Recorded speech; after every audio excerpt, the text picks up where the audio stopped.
Hello and welcome to the United Stand. It's Monday Night Live. It looks a little bit like Sunday Night Live, but it's a bank holiday in the UK. So I am joined by Soph and Flex, and we are talking transfer news because there is some really big news around Fabinho that sort of upset me, but that's not the tagline of the show. So we're going to start off with Milinkovic-Savic, but not happy about the Fabinho news. We will get onto that in a minute, but let's start off with Milinkovic-Savic and get your thoughts and the thoughts of Sophie and Flex on this.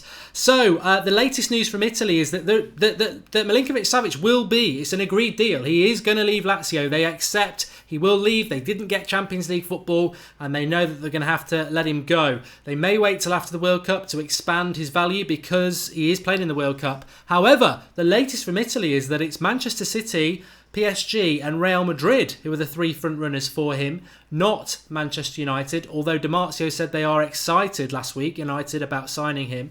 Let's start off with you, Sophie. Fred is expected to be done this week. Pogba expected to stay. Matic, we think Herrera as well. McTominay, hopefully Fellaini will go. £100 million for Milinkovic-Savic. Where do you stand on that? If Fred's coming in as well, do you still think we need Milinkovic-Savic? Is he too similar to Pogba? Is it too much money that could be spent elsewhere? Do you think we should just leave the freeway for Man City, Real Madrid and PSG? I would obviously love to take Savic at United, but from the club's point of view, I think they've looked at him and thought, you know what, that's too much money. And we've gone with the next best thing, value for money-wise in Fred, and that's how it feels to me. So I'll be gutted to see Savic play, especially for City or for anyone else in that matter, because obviously he's such a talented lad, and he seems the kind of character and kind of player that we need in the middle. But for me, I think we've just turned our nose up at the price, which is ironic after what we paid for Pogba. Do you not feel, I mean, you sort of hit the nail on the head with me there, that we are Manchester United, we are a lot of points behind Man City, that's factual, the league's over, we're nowhere near Champions League finals, even though our big rivals got there the weekend. Mate, I just feel that we should be getting Fred and Savic, because Fred, for me, I think he's a good player, but he's Shakhtar Donetsk's best player. He's not Real Madrid's best player. He's not Barcelona's best player. He's not the next big thing that everybody wants. It's a bit of a free path to Fred, whereas Milinkovic-Savic is obviously going to be hot property. I just think that United should actually be going for the Savic and not the Fred, or both, but not just settling for Fred. I don't know what your thoughts are. No, I agree completely. And if you think of City last year, they spent on defenders, and people were saying, why would you spend that much? But realistically, we need to strengthen our midfield, and if that takes a lot of spending, then at the end of the day, that is the transfer market now. That's what we need to do. We need to invest that money, and then you will see the results. You can't spend little money and then expect big results, really, unless you get like a spontaneous wonder kid. Maybe Fred is that spontaneous wonder kid, but surely he's going to take some embedding in, and he's going to have to improve. And it's like we keep talking about Jose doesn't like youth, and he's planning for the short term rather than the long term. Savic looks to me like a ready-made player who we can put right in there, and he will make a big difference to our midfield. And he would be the one that I would choose, definitely. But we are Man United, and yeah, we should be looking at getting both, but we won't because they'll say that it's far too much money. Flex, I mean, your thoughts on it, Savic? I mean, I've always felt that it wouldn't be a free path to him. I think he's had a fantastic season, arguably the best midfielder in Europe this season. I think Real Madrid are going to rebuild. I think Man City would quite fancy him. PSG obviously as well if they don't get a financial fair play ban. Do you agree with Sophie? Do you think it looks like United have just gone for the second best option, or do you think we could end up with both, even if Pogba stays? Yeah, I would definitely like to see us get both, to be honest. Obviously, if Pogba were to leave, that would change everything, and we'd have to probably get both, or two, obviously, midfielders in there as well, obviously with Carrick going and maybe Fellaini. So that's a separate ball game. But I would like to see us go for both of them, to be honest. I think Savic is the slightly better player, in my opinion. I think he's like you said there, he's kind of ready to go. He's ready to get straight in there. Very skillful. And yes, Fred is he's good on the ball as well. He's got an eye for a pass. So it's two kind of attacking, forward-thinking midfielders that we definitely need, and I would like to see us have a bit of a bigger palette to choose from. If I'm honest, I don't want to see us kind of weighing up one or the other, and I'm sure we got the cash there, and it's an area that we definitely need a lot of work on, especially like I said with Carrick obviously retiring and Fellaini's sort of certain to go. You're then looking at it with obviously McTominay's still going to be trying to come into the team, and if we're really looking to really push on, I can't see McTominay being an integral part of a title-winning side, more in and out sort of thing. And then obviously you've got your Pogba and Herrera. So for me, we need the two midfielders centrally. So I definitely want to see us go for both. If not those two, but definitely two. Yeah, I think it's interesting, isn't it? I mean, we've had the positivity of Liverpool blowing it at the weekend. We've had the positivity of United seemingly making fast moves in the transfer market where they do need to do that. But you can predict it like you can predict Liverpool blowing cup finals, that it's going to be a roller coaster with United. And I just feel, Sophie, that the Milinkovic-Savic deal is going to be a deal that if we do it, everyone's going to be happy, but they expected it because that's what we should do. And if we don't do it, I think people are going to be like, he just epitomises what we should be going for. He likes a tackle, he likes a yellow card, he is energetic, he is tenacious, he is tall, he can get goals, he's got good technique, he's only early 20s. He's exactly what we should go for. But I think even speaking to you there and a lot of people in the comments box, there is this sort of feeling that we're probably not going to do it. We are probably going to stick with Pogba. I've seen a lot of people saying, well, yeah, I would probably want to stick with Pogba, but the 2 years he's given us, I mean, can we afford to give him that third year in relation to his inconsistency? Or should we be really blunt and brave and say, no, well, off you go, let's try something else? I think we should give Pogba time. I know he's been inconsistent. He's shown flashes of what he can do. And I'm thinking we need to see him in there with someone like Savic, to be honest with you. We need to see him in a really strong midfield. Our midfielders look pretty weak. And I think we need a top quality player in there with him. Pogba should be given more of a free roam. We don't want to be relying on him defensively. And I think we need to play to his strengths a bit more. I'm not justifying his dips in form and his inconsistency at all, because he was 89 million, and I don't think that's right. But I do think that we should judge him alongside a decent midfielder. Yeah, definitely. Just interesting here, Sunil Power says that Napoli are demanding £130 million for Milinkovic-Savic. God knows what it's got to do with Napoli. He plays for Lazio. But also, a lot of people talking about Fabinho. Let's bring Fabinho. I would just say about Milinkovic-Savic, I think for me personally, it's a bit like it defines our window. I think we've got to get him. I think we're Manchester United. He is the talent of the summer, of the season. We go and get him, and we miss these opportunities too many times. Look at what Liverpool did with Salah, and everybody was saying he's had a good season at Roma. Well, Milinkovic-Savic has just had a bloody good season at Lazio. I think this is the signing we make, and I think United need to do it, and it's a failure if we don't. But what's more of a failure for me, I mean, if anyone was watching last year, which I'm sure a lot of you were, I was absolutely fuming that we signed Matic and not Fabinho. And I know everyone will go, oh, well, you don't know what he's like. But Fabinho, for me, he is a midfielder who is quick. He's a centre defensive midfielder who is quick. He's got a great passing range on him. He can play right back as well. But he is the midfielder that United should have in the modern day. And the breaking news is that Liverpool have gone in with a £50 million bid. What do you think about that, Flex? Because actually we do already have Matic. A lot of people like me just feel, yeah, Matic has had a good season, but he's slow. What annoys me about this is that I really like Fabinho, and if he goes to Liverpool, through gritted teeth, I will have to say it's a great signing, because I've always said the same if he went to Man City. But what annoys me the most is that it's great what happened to Liverpool on Saturday, but I can't hide the fact that their football's been better than ours.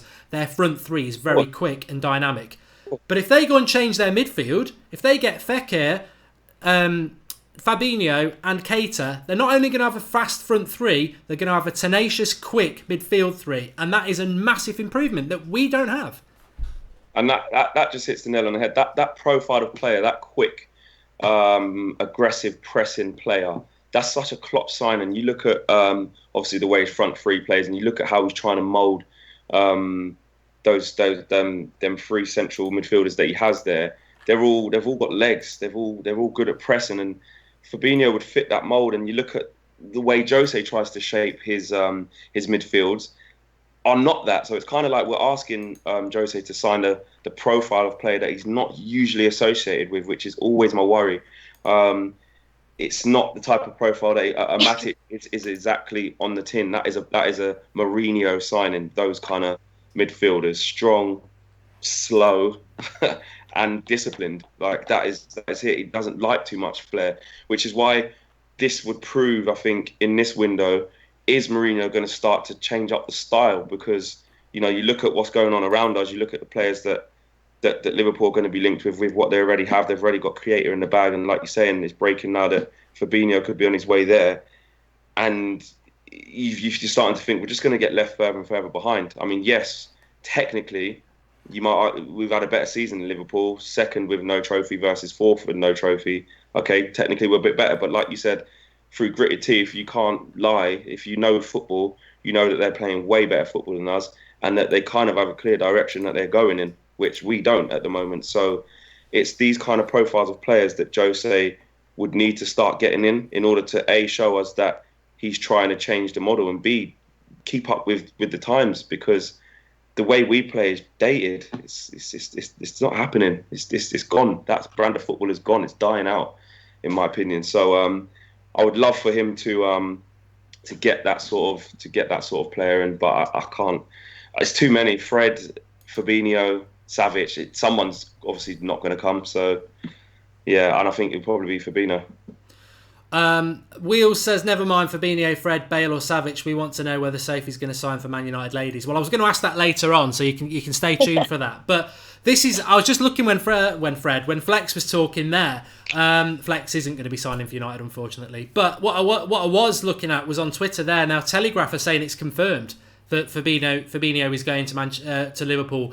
Look, I can't hide. I cannot hide. I have constantly said for 18 months that this is the player I want Manchester United to sign. So this is very difficult for me, Sophie, because I cannot hide. I'd be a total hypocrite. I can't stand Liverpool, and I always try and find something to laugh at when they sign somebody. But I have got to say, they have pulled off. I think this is a very good signing. And what irritates me the most about this is we could have signed him a year ago. His agent is the same bloody agent as Jose Mourinho. And yet again, we've missed out on exactly what Flex was on about there. A player that will change the way we play. A player that is quick and moves the ball quickly. But we're going to stick with 30-year-old bloody Matic. And I think we've missed. I think we've missed out here. I don't like saying it, but I think we've missed out here big time. I think we say that Fabinho or players like that profile, as Fletcher was just saying, who are quick, they like to press. We could have Ronaldo, we could have Neymar in our team at the moment. We don't play that style of football. We aren't pressing as a team, and obviously the players are told not to do that. So I just think it's good to me, because I think you see Spurs, Liverpool, and teams like that. Yes, technically we had a better season than them, but their style of football and their pressing. All they need now is extra personnel, and they're going to bypass us as well. We need to strengthen, and we need to move with the times, because at the minute I feel like we're stuck in the Stone Ages. But like I say, we could sign any player at the moment, but with the style of football that we are playing, and with the way that Jose is obviously telling the players to play, because you can't tell me that he hasn't worked on stuff every week, and we keep seeing the same thing every week. So obviously players are told not to press. But if you look across, most teams are told to press. And when they're playing against United, they're told to sit back, 2 banks of 4, and let us try and break us down, and we can't do that. So I think, firstly, we need to sort out our style of play. Personnel, yes, that will improve us, but we could have anybody in our team at the moment, and if they're told not to press, or they're told not to play to their strengths, then what's the point? Yeah, a lot of people in the live comments are saying, oh, sod him, this, that and the other. Look, you can all say that, that's fine, but you can go and search the videos over the last 18 months, and if I said, oh, I'm not bothered, then I would look like a liar, which I'm not going to do. He can play right back, he can play centre back at a push, he's a centre defensive midfielder, he's quick, he's tenacious, he's good on the ball. I wanted him ahead of Matic. I'm not slagging Matic off at all. I said it last summer, I wanted him ahead of Matic, and I still would take him ahead of Matic, and I think Liverpool have got a very good signing. I now hope I'm wrong. I hope my judgment is going to be wrong. I hope he's going to flop in the Premier League, which he could have done if he'd come to United. But I think that's exactly the sort of signing we should have been making, and we've not done it. But I don't want to get down, because I want to stay positive. It is the transfer window, and I want United to do good things this transfer window. Some positive potentially Flex around Anthony Martial. They're coming out today that he doesn't want to leave Manchester United. Manchester United don't want him to leave. That would be quite a swing, considering he's missed out on the World Cup squad. He's not been playing pretty much since January. His form, like Rashford's, has gone backwards because he's not been used by Mourinho. He's been publicly slated by Mourinho.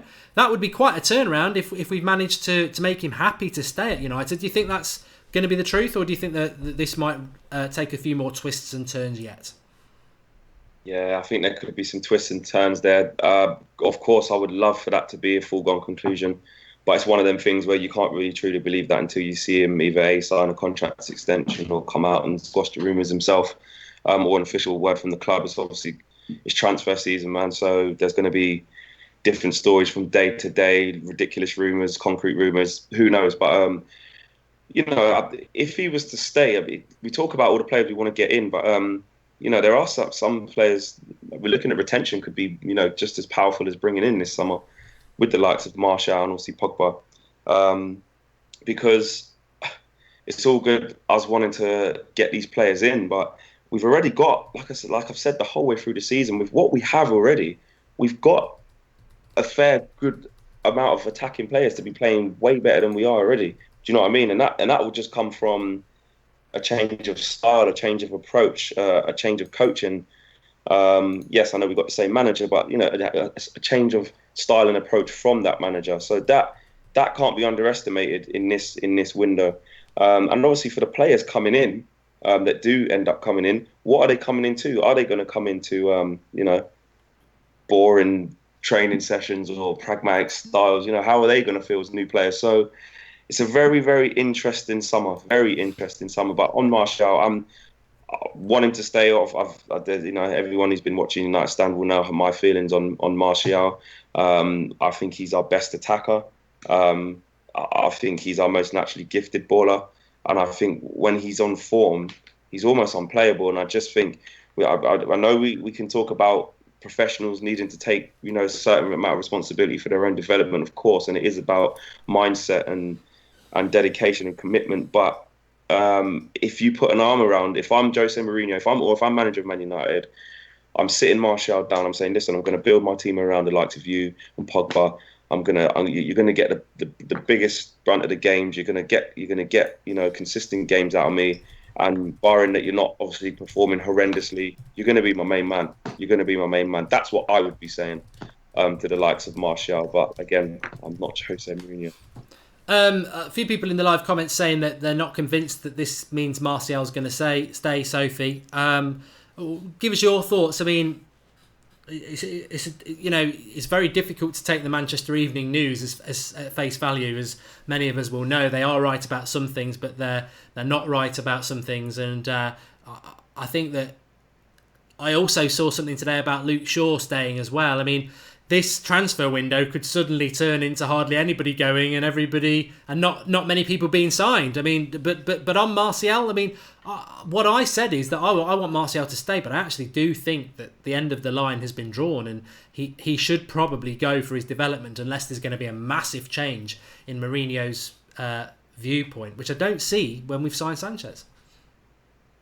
I think I'll stick what I've said before on Martial. I would love him to stay. I think he's really talented. I would hate to see him go elsewhere because I think he will kill it and he'll be an absolute world beater. But I thought towards the end of last season he was all but gone, to be honest with you. I thought that was it. He looked like he was destined to go. I'd obviously love it to be true that he stays because I think he could be a future Ballon d'Or winner. I think he's got that ability and yeah, he's our best attacker. The thing I don't want to see is him being used in any deals. For example, William was being spoken about and things like that. I don't want to see Martial being used in a deal like that. And I've seen a lot of people tweeting today about Gareth Bale. Would you swap Martial for Bale? Is that Flex? Answer that. It's that short-termism, isn't it? Again, I'm not going to lie. I was jumping around my living room when I saw Bale do what he done the other day against Liverpool, and I was the first person to sort of eat my words when I sort of said I wouldn't want him at the club. 29, always injured. What is he? 28. Sorry, 28. But I'll be honest, I did change my view on that because I do think it's a risk worth taking. But again, in place of Martial, I'm not so sure, man, because again, it's that the long-term plan that would probably be good for a couple of years. But then where do we go from there? And it all depends on what the club is trying to do. I don't think we're really sure. We haven't really had that from the club about what the plan is. Is the plan just to get a Premier League title over the line because it's going on 5-6 years now where we haven't won one, and it's by all means, whether the players are 30 in age and it doesn't matter, just get them over the line and get a title? Or is it let's build so that we can get back, being at the top for the next 5 to 10 years. I'm not really sure which one we're going down. Well, to be fair, you could argue, which one with the kind of players Jose's buying, but that could all change in this window.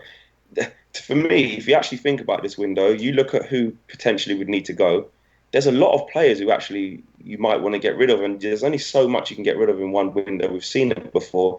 We still forget that these players are human beings. They have families, they have agents, they have contracts, more importantly. A lot of these players can just sit there again and go into their last years, or, you can't just, although we as fans are like, get rid of the deadwood just like that. It doesn't work like that. So, if Luke Shaw was to stay, because I think we need 2 new fullbacks. If Luke Shaw was to stay, that would be a massive swing and a turnaround. Hopefully he'd start to play. We need a right back.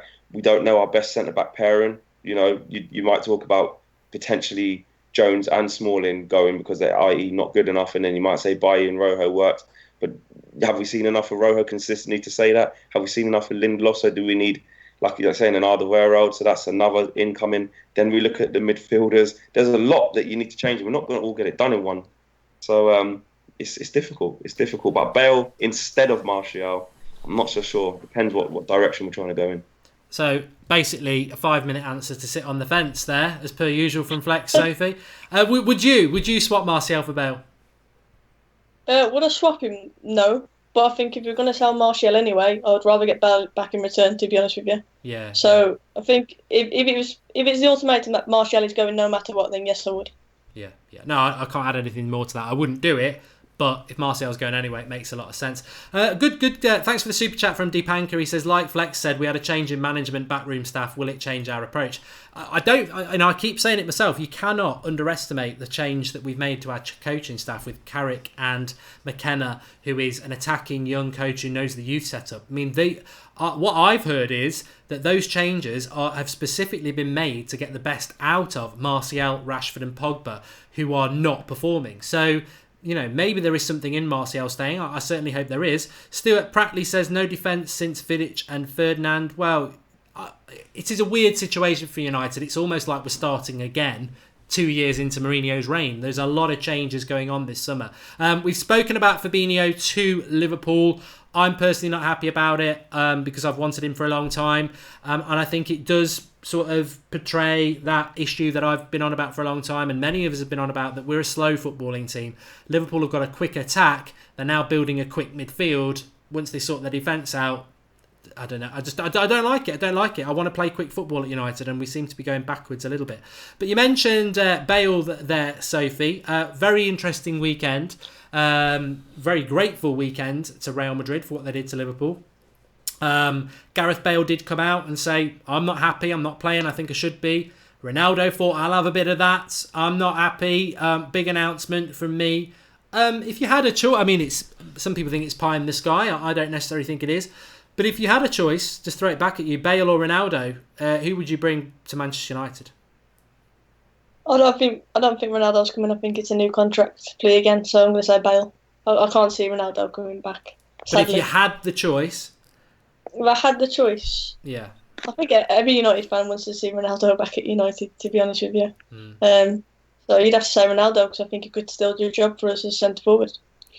Flex, would you agree with that, or would you be going Bale? Yeah. Difference in age? I would say Ronaldo, yeah, because just, the love story, we've wanted him back for so long. He's always been flirting with coming back, or maybe not. So I'd say Ronaldo, yeah. Yeah. Let's have a look at some of the comments. A few people saying Bale. Theodore says Bale. Jay Stream says Bale. Wizzy Josh says Bale. Salim Hussein says Ronaldo. George Carl says Ronaldo. Somebody just said Pulisic over Bale and Ronaldo. You need to get back on FIFA, mate. And Pulisic will be a good player. That was a joke, actually. But Pulisic will be a good player. But he's not Bale or Ronaldo. He's nowhere near that. And a lot of people saying Ronaldo now as well. Yeah, I'd go Ronaldo. I agree with Sophie. I think Flex would say the same as well. I don't think Ronaldo's going to leave Real Madrid, but I certainly would take him. There's talks in the live comments there. Where do you sit on this, Flex? Do you think United are acting quick enough in the transfer market? Because there's now talk of Arsenal, Lamar from Monaco. I know they're linked to a couple of other players. Chelsea apparently have a couple of deals already done. They're just not announcing them until the manager situation is resolved. United, we pretty much know that Fred's done. People want to believe Toby Alderweireld's done. I can pretty much say that it's not. I'm not sure about. Yeah, well, give us your thoughts on that. I don't think that's going to happen, but it might happen. But I certainly don't agree that it's a done deal. Do you think we are moving quick enough in the transfer market? I mean, it's not been open that long, or do you think this is just going to be a continuation of the summer where we think that frustration's over? But actually, when we see our rivals doing business, it's just going to remind us of their better football last year. And I don't know. Oh, we've lost Flex. Sophie, I'll ask you. Oh, no. Oh, he's back. Back. Can you guys hear me? Yeah. Yeah. I don't know what happened there. Obviously we want to get our business done as quickly as possible, especially with there being a World Cup and all the clubs are going to be doing for it, going in for players and trying to get it done early. So, to get Fred potentially done already, that's not too bad for the first couple of weeks of the transfer window. I think the next couple of weeks is key. I mean, if we don't shore up any deals then, or at least be in for some players, then you would sort of say we're moving a bit slow, because this World Cup's going to be massive. If we don't get the right targets in, especially before the World Cup, and the deals haven't been done, then we're going to be struggling. So at the moment, I think we're all right, but I think the next 2 weeks will really dictate whether or not we're being quick enough, because, if not, then we're in trouble. I mean, to be honest, Sophie, we can't expect that we're just going to be the only ones doing business in the transfer window, and everybody's got to try and close that gap on Manchester City. And Nicholas Peace just said next year's Champions League final is in Madrid. Will any Madrid players want to leave? That's an interesting point. But I suppose that's the transfer window, isn't it? Everyone's on about Arsenal. I think Chelsea are going to be very, very competitive because they've always spent in the past. Liverpool, obviously, they're going to have a go themselves. Spurs probably will as well. Which is why I think I just feel that United need to. I think you've said it yourself. It's in a year's time, Mourinho will either be here or he'll be gone, and the only thing that's going to keep him here is winning the title, and the only thing that's going to win in the title is getting this transfer window right, and that probably means signing more than 2 or 3 players. Yeah, I mean, ideally, of course, any manager would like to get any signing done as soon as possible, but it's just not always. It's not always suitable, is it, for both clubs or agents involved, and it's just not accessible. And with the World Cup as well creeping on, obviously there's a lot of players who are going to be focusing on that as well. And I just think that ideally you want to get it done as soon as possible, but you know what, as long as they are signed before that deadline, I'm not too bothered. I think it's more about us actually getting the players in, and sooner rather than later is better, but it's better late than never, isn't it? So I just think in an ideal situation, you want everybody signed before the World Cup, but that, especially with big players who are being linked with, that is not always the case. Definitely. And please do drop a like on the video. Everybody who's watching tonight, it's really enjoying the show. I want to take some of your questions as well. We've got Flex and Sophie on, so we do like to take a few of your questions. So do get involved in the comments section and fire us some questions to answer. Transfer related, preferably, because that's what we're in. But yeah, I think you hit the nail on the head there. I think we will go through waves of emotions, because that's what it is, being a football fan. But reality is, no matter what happens, nobody's playing a Premier League game till the middle of August, and that's when it matters, and that's when the players that come in that matter. But you know what, Flex, I suppose we can try to be positive. We had that chat this week. We've got to try and forget last season and be positive. But you're always going to get that voice of reason or negativity or doom or whatever you want to call it. There are still United fans out there who are saying, you're all living under a cloud of delusion. Mourinho's not the right man, and he will destroy us. So don't expect anything big over the summer. So we can be positive, and I am going to be positive. But you're always going to get that doubt seeping in, because we're always going to compare ourselves to our rivals. Exactly. It's so hard not to. And with what we've seen over the last 2 years, we haven't had the evidence to suggest we're going to see anything different. I mighty God hope that we do. Of course, I want Mourinho to change. I want our style of play to change. I want to see big improvements next season. I support the club, But it's that skepticism. It's that caution to the wind. Can he change? Will he change? That's the thing. Will he change? we've seen so many dire performances last season that you just think it's going to take a big approach for him to suddenly start saying, all right, I tell you what, let's take the shackles off. Let's start running into areas that we wouldn't have run into before. Let's take a little bit of risk. Let's take out little bit of the caution. Because a lot of the players we have, I'm sorry, but under a different manager, those players flourish. And that is my biggest bugbear, that, the players that we have, I keep saying it and I sound like a broken record, but under a different manager, a lot of our attacking players would be expressing themselves a lot more freely. That's what I would say. But you cannot help but look to the side of you or even below you. I know that, our rivals are below us, apart from Man City, but you can't help but kind of sneakily look at them and think, although they haven't won anything, I wouldn't mind playing like that on the front foot, attacking teams. You look at Liverpool in that Champions League final, and before Salah went off, they were all over him. They were all over him. Madrid couldn't get out of their half. It's only because, obviously Liverpool rely so heavily on him. They almost looked like they went down to 10 men when Salah went off. They just didn't know what to do, and luckily got in at half-time 0-0, and then obviously Madrid started to grow in confidence. But with their first team out, and that was missing Ox, it's not me blowing the Liverpool trumpet, it's me just being a realist and looking at it for what it is. The way that they play, they're on the front foot against teams. They're not scared. They're not scared. They're not the best at the back. You can see what the keeper's like. We all know that. But they try and put teams to the sword, and even as soon as they kicked off, I remember seeing, I think it was Salah just laid in Mane, and the shot was blocked and Varane had to get across, almost like last ditch, just defending straight from kickoff. We never do that. Never. I've never seen us start a game like that.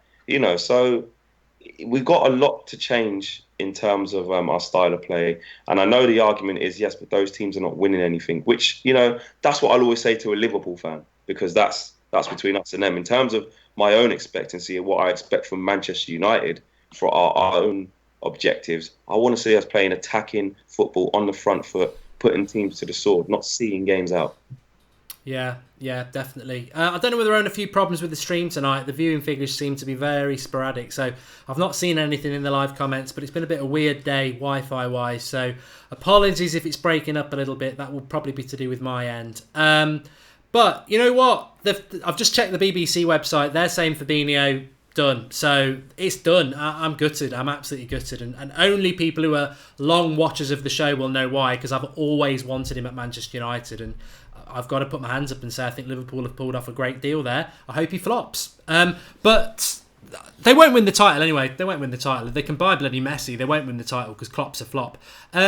Sophie, tell us now, Manchester United have got a women's team, which is a really good positive announcement, and I did want to mention it anyway, but a lot of people are saying, will you be involved in that? Do you know what, in your insider knowledge as a female footballer, do you know how, will they just go and scoop up whoever they want because they're Manchester United, or will there be trials? Have you heard anything yourself? I imagine they would have some kind of open training session trials, yes, but I'd imagine it might be invite only for that, to be honest. It's Man United at the end of the day. They're going to go and get the best talent, aren't they? And are they going in your league then, or are they going in the league above? Above. They're above my league, yeah. Yeah, that promotion. Promotion. That'll be good. It's really positive because Man City have had a fantastic women's team, and they've really been flying the flag of late for women's team in England. So yeah, it's good to see a team on the red side of Manchester to go and compete with them. And it's really exciting news. Really good. You'd definitely be interested, wouldn't you? Yeah, definitely. If anybody is watching, because people do watch the United stand and pretend they don't, who are in positions of power. There you go. Sophie's up for it. If you want to give her a trial. Yeah, well, you never know. But But regardless what happens with that, and I'd be brilliant if it did. It is a real positive that they've got a team. My daughter plays football. I've spoken to Sophie about it before. She's only 8 and she wears United kits and she's over the moon. And that is something that has been deprived. There's a lot of kids, female kids, who support Manchester United, and there is women's football's on the rise, and they don't have the opportunity to go and play for the club that they support. And that dream, and it is a dream, I'm not saying my daughter or Sophie or anyone's going to play for them, but that dream is now open. Those gates have been opened, and I think that is the positive thing with it. So really good move, long overdue, but not going to be critical about it because they've actually done it, which is great.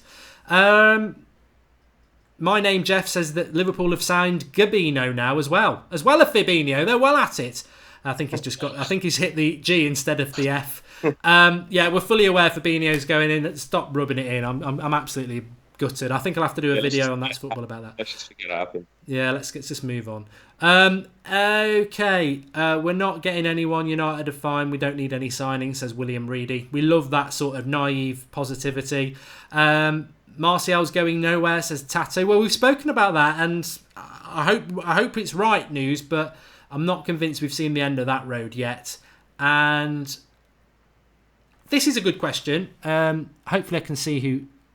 I think it's just whizzed past way too quick, so sorry, I can't give him a shout out. But Kieran McKenna, young coach, 32. He's been the under-18s coach. They've been absolutely brilliant this season. He knows the youth setup. He does play an attacking brand of football. Him coming in for Rui Faria Flex, I mean, this is something that I don't know whether everyone's grasping the significance of it. Him and Carrick coming in, I mean, we could see a totally different approach in the way United play football next season. 100%. It's all to do with if Jose takes that information on board and doesn't do his arrogant trick, which is my way is the best way and is the only way. There's two people there who, have got the fabrics of the club embedded in them, who are good candidates to bring those values forward to the manager to say, look, this is how we do things here, here, and here, and this is how we have done things here, here, and here. Why don't you try this, this, and this? But it's whether Jose listens. Obviously, he will have the final say. But the fact that those changes have been made, you look at Carrick going into the fold as well. A very experienced player who's been part of us in the glory days, who knows all what it's about at first team level and won things and been part of an integral part of our modern history. It's fantastic. But it's all to do with whether Jose takes those points on board. We could have the most amazing candidates forward, but if it falls on deaf ears, then what's the point? So hopefully Jose, it's the turn of Jose. Hopefully he's sitting there thinking, right, I'm ready to be more open-minded. I'm ready to be more expansive. I'm ready to try new things, because let's not get it twisted. The fans won't moan at Jose for trying things. Now, I know there's this whole notion of, so you're trying to say you'd rather lose 5-0, but you try to play attacking football. No, of course, I'm not saying that. I'm not saying go gung-ho, but the amount of fans I spoke to after games that have just said, if we went for it and we lost 1-0, 2-1 or something, we're not going to be angry. I'm not going to be angry. It's when we were seeing a complete lack of trying to play attacking football, that's when the fans are getting on the backs of the players, or more so Mourinho. So Mourinho needs to remember that. Yes, he's at Manchester United and there's huge pressure and it's a results-driven business. So for him, he's probably thinking, I tell you what, I need to sort my job out first. I need my job security. Let's get these results right and let's just get, I'm second. I've gone from 6th to 2nd. That's how Mourinho is thinking. That's what I get from him. It's all about job security and numbers. Okay, we've scored more, conceded less, all that nonsense. But realistically, the values of the club have still got to be adhered to, and nobody will moan at him for trying to play to those values of the club. No one will moan. No, I agree. Interesting season ahead, definitely, with the coaching staff changes. Cobras Akins, thanks for the contribution. He says Jose knows Fabinho well, so he must not have wanted him for some reason or doesn't feel he's right for United. I am surprised, though. Cobb, fair comment. I hope you're right, mate. The problem is Fabinho is going to be playing in the Premier League for our big rival next season. If he has a good season, it's another stick that Jose is going to get hit with. Same agents as his. Could have easily done that deal, but I agree. Obviously didn't want to do it. Michael Fuentes says, Sophie, go for a trial. Thanks for that. And it was Ranjan who asked that question that I just asked Flex. But Wayne Sharp had a question that I'm going to throw at you, Sophie. He says, do you think that Mourinho actually might be facing a tough summer because the club, i.e. Woodward, don't want to give him a lot of money because of what's gone wrong with Mkhitaryan, Pogba, Bailly injury prone? Do you think that is an angle that could be something that people are missing out on, that we might not spend much because the club don't want to give him much? Well, that's a really good point. As mentioned, there's a few signings that were made that have been questioned. Boye looked like he was going to be a really promising signing, and something's obviously gone wrong there. A lot of injuries. Matic, I think short term Matic has been a good signing. However, there were better options out there that we could have got, so he was kind of the easy option. Pogba, 89 million, questionable signing yet again because he hasn't really lived up to that.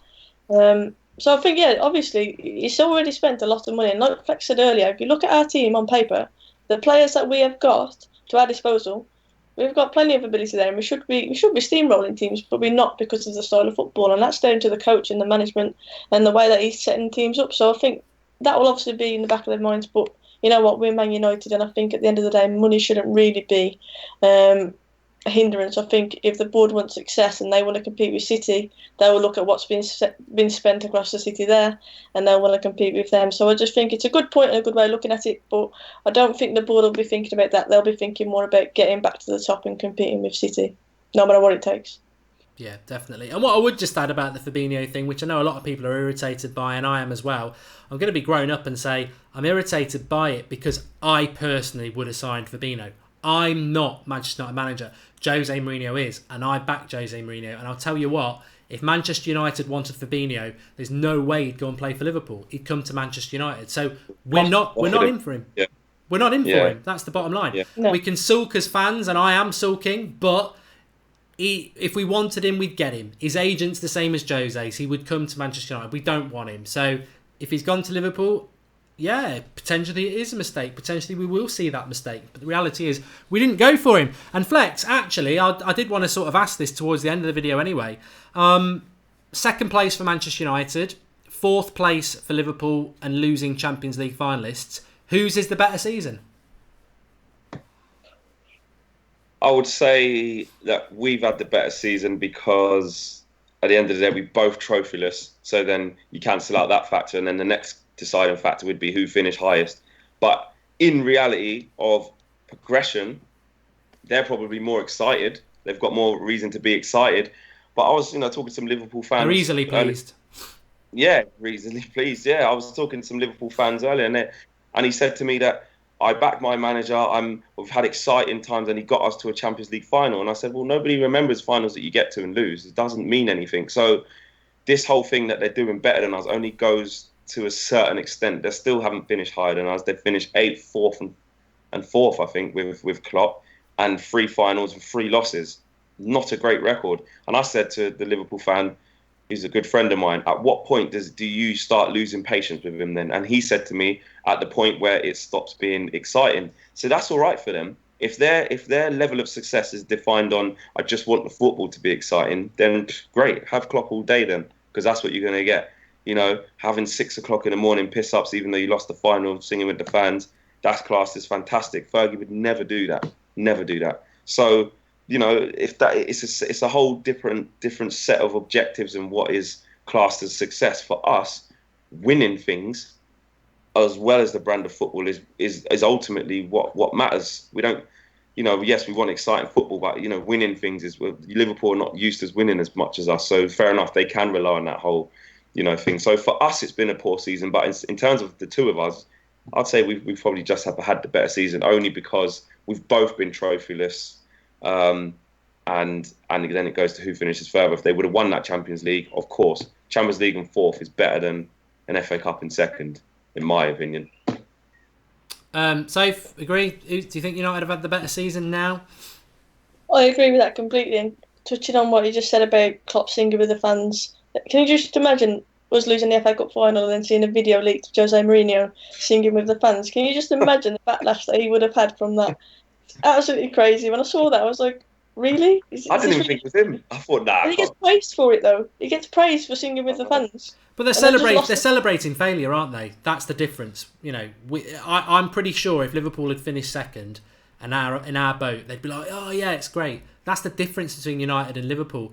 It's a bit like the Salah thing, isn't it? Salah goes off and they're trying to get Ramos sued, even though they still would have lost the game. Oh. A setback, Liverpool have a setback, like Gerrard slips, they still could have won that game. They give in. United have a setback and it leads to a comeback. In the 99 final, Scholes and Keane, our 2 best players and captain, couldn't play against Bayern Munich, and we found a way to win it. Liverpool lose Salah after half an hour and they just fall apart. They looked like they had 10 men after Salah went off. They looked like they did not know how to play. It was like they had 10 men, and they just were lucky to get in 0-0 at half-time. But just on the Ramos thing, and Salah, forget the rivalry. Just forget that for 2 seconds. If anyone thinks that Sergio Ramos has gone, I'm going to try and hold his arm so I dislocate his shoulder right there on the left-hand side. they're an idiot. I'm sorry. I'm sorry. I don't normally say that, but I just saw it all over social media, and it was just jarring me the whole couple of days. If anyone thinks that he meant to do that, it's just nonsense. And if you actually look at it, Salah's pulled his arm first. So I can't even talk about it. It just makes me And it's mad. the opposite arm that gets injured as well. Yeah. It's absolute saltiness, mate. You Absolute think of the amount of times that Skirtle absolutely nailed a player, and Liverpool fans be praising him up and saying, "Oh, he's such a leader and he's a character." Ramos didn't even mean that, and then look at the bite back he sent from that. Crazy. And then they're sending Karius and that death threats and that, man. That's over. Yeah.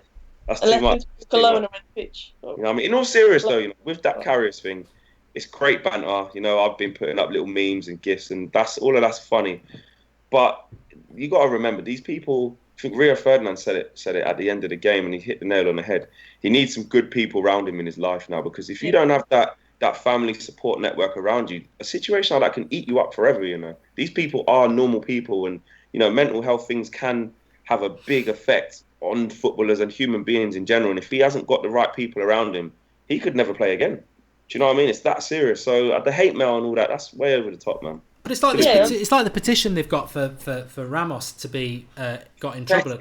500,000 people. So bloody what? You're not going to get awarded the Champions League. You blew it. It's gone. You've blown it. And somebody just said in the comments there, oh, well, Liverpool would have finished ahead of United, but they focused on the Champions League. Well, fool them, because you didn't win the Champions League and you finished below us. So, but Sophie, I want Klopp to stay forever, because as Flex was saying there, they love it. They love Klopp. They've all come back from blowing that final, being a one-man team, and they're still like, oh, exciting times ahead. I think they've peaked. I really do. I think they are such a one-man team, and they've got one more year of Salah, and then he's off. Yeah, I think that's the thing with Liverpool. They haven't got that strength in depth at all, have they? I mean, when Salah went off the other day, they had Solanke, Lallana to come on in the Champions League final and try and change that game, and it's no one really. Emre Can was the other one who came on. And I just think, Klopp, although his energy on the side and stuff is good to watch sometimes, not for me, it does my head in, to be honest, but it's obviously a big bravado for the cameras and everyone watching, and Liverpool fans like that. But I can't see, although the style of football, I have to hold my hands up and say they play some fantastic football at times, and their front three does scare me, yes. But realistically, defensively, they're a shambles, and they're always going to concede goals unless he strengthens that and gets world-class personnel, which I can't see happening. There's only one team that Liverpool couldn't score against this season, and that was Manchester United. There's only one team that they haven't beaten this season, and that was Manchester United. I don't agree with the way that we do it, but it just shows you he's got no plan B. But people are right. We shouldn't be talking about Liverpool. In fact, there's only one team in Premier League history, beginning with Al, who's won the Premier League title, and it ain't Liverpool. It's Leicester. So they are irrelevant to some extent. But on top of that, they are our biggest rival. And I have to say I disagree with that over the weekend, where people have said, "Oh, stop going on about Liverpool. You've celebrated more than a Real Madrid fan." Well, I have, and I'm proud to. I had a great night on Saturday night, because I can't stand Liverpool. I can't stand them. I've got no time for them. Yeah. And I don't really like Fellaini, but as you said there, Flex, the death threats against the goalkeeper. It's, United fans feel more sorry for a Liverpool goalkeeper than Liverpool fans do. It's a disgrace. Fellaini at the Monaco Grand Prix yesterday has got Liverpool fans having a right go at him, putting their hands on him. It's a bloody, what's going on with society? Do they not understand that football is a game and it is a rivalry, but it doesn't give you the right to give death threats, put your hands on people, start getting in people's face? I mean, it's just sad, absolutely sad, especially from Liverpool fans who themselves have been through some pretty high-profile things in recent years, i.e. the racism thing with Everett and Suarez, who they backed, to then start having a pop at Ramos and Fellaini and their own goalkeeper. I just think it is a concern, but I suppose it's a society concern. People think they can just do what they bloody like. Yeah, exactly. Yeah, it isn't all Liverpool fans. Obviously, it's just the few that are doing that. But it's not good, man. Obviously, there's good and bad in every fan base, but these people are human beings, man. I think we forget that. Like, yes, they get paid a hell of a lot of money, so sometimes we think they are superhuman, and sometimes they do some superhuman things on the pitch. But have to remember, man, they're just normal guys. They're just normal people with real feelings and real families and real lives away from football. So I think that fans need to, sometimes we end up forgetting that because we pay money to go to watch games and we put our time and effort into it, and sometimes we think they're not trying, etc., etc. But they are just normal people. Anthony says that Firmino is going to flop. I agree. In the last 5 minutes, I've totally changed my mind about Fabinho. I don't know what I was thinking. He's crap. He's not even going to the World Cup because he's so rubbish. He is a right waste of money, and no, I can't do it. No, I think he's a good signing. I think he's a good signing. Having said that, Sophie, if you've got the option, Fabinho, or you go Fred and Savic, for me, it's Fred and Savic every day of the week. Yeah, I'd agree completely. And Fabinho's name has already been linked with Liverpool now, so I definitely don't want to go near him. No. Let's stick with Fred and Savic. And actually, Fred Sims just said there, Fabinho versus Fred debate. It isn't a debate. They're totally different players. Fabinho's very much defensive. Fred can play defensive, but he's very much more attacking. So they'd complement each other. They wouldn't be an either or for me. And actually, you know what? The Fabinho debate probably did end last summer because it was Fabinho or Matic, and we went with Matic. So signing him probably would have been... And you know what? You could look at it another way. Somebody else we've got who can play centre defensive midfielder and right back is a certain young kid called Fosu Mensah. And I would, it might be pie in the sky, but that pie in the sky, Fred Flex, I keep calling him Fred tonight.